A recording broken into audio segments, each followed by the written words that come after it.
Hi guys, this is Ayush from Social Cutlet and I welcome you to the second episode of Bites of Cutlet with Ayush.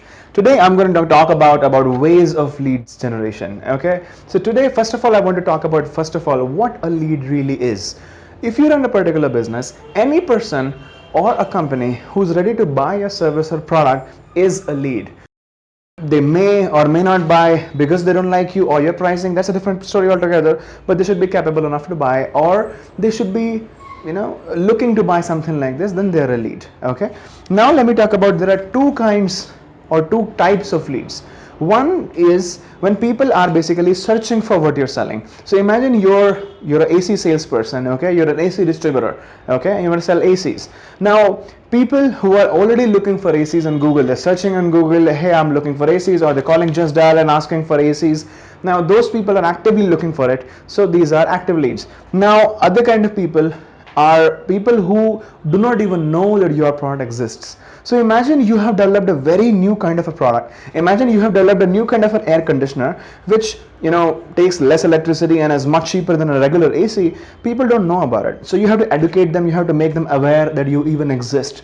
So this is a different kind of a lead generation. This is a different kind of a lead. So here you have to determine who is going to be your target audience, and then you have to reach out to them with the right message, the right education and the right offer, and tell them that hey, we exist, you might want to buy us or buy from us.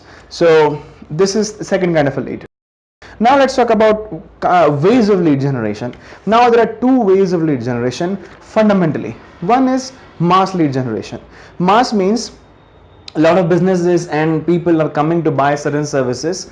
For example, Just Dial, okay, or Fiverr or freelancer.com or Sulekha, something like this. Now what happens is a lot of buyers come and approach these companies that hey, I'm looking for such and such service or a product, connect me to businesses who can offer this.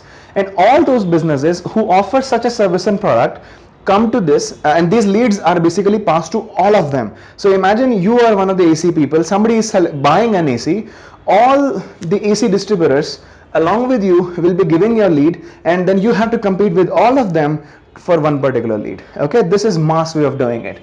Costs are really less, and that is the biggest pro of this particular kind of lead generation. Problem is that the con basically is that it's mass, so you have to compete a lot on pricing and a lot of other factors as well. So that is why it is good for those kind of products which have a lower margin, but then you're ready to negotiate and just push. It's the game of numbers here. Now the second kind of lead generation is basically more personalized. Now how this works is really simple. Imagine you run your own brand. Imagine you're a real estate company, a real estate developer, or you work for a real estate company and you have flats and houses to sell. Now how it will work is really simple. Now say imagine you have a good flat and you want to sell it to some kind of people. So you can generate leads on your own. How would you do that? You can use platforms like Facebook, Twitter, and LinkedIn, and run ads on your own, even Google, by the way, sorry.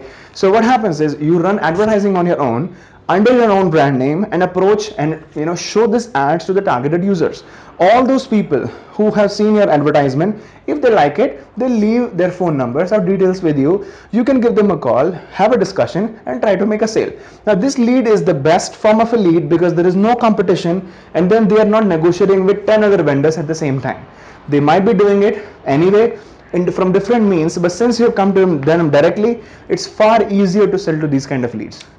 But the problem is this kind of lead generation is slightly costlier, and also it has to be done either by you or by one of the lead generation companies that you can outsource it to.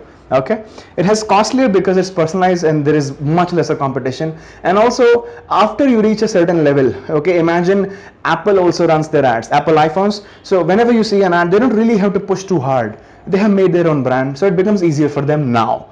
So next video, I understand you might have some questions, and in the next video I'm going to talk about how are leads really generated. So what is the life cycle? So how do people see the lead, how do people ask for a business, how it is actually done, what's the life cycle? So I'm going to talk about that in the next video. And then This is a series of lead generation, and I'm going to talk about a lot of ways of how to get leads, what to do, what not to do, and how to make your business profitable.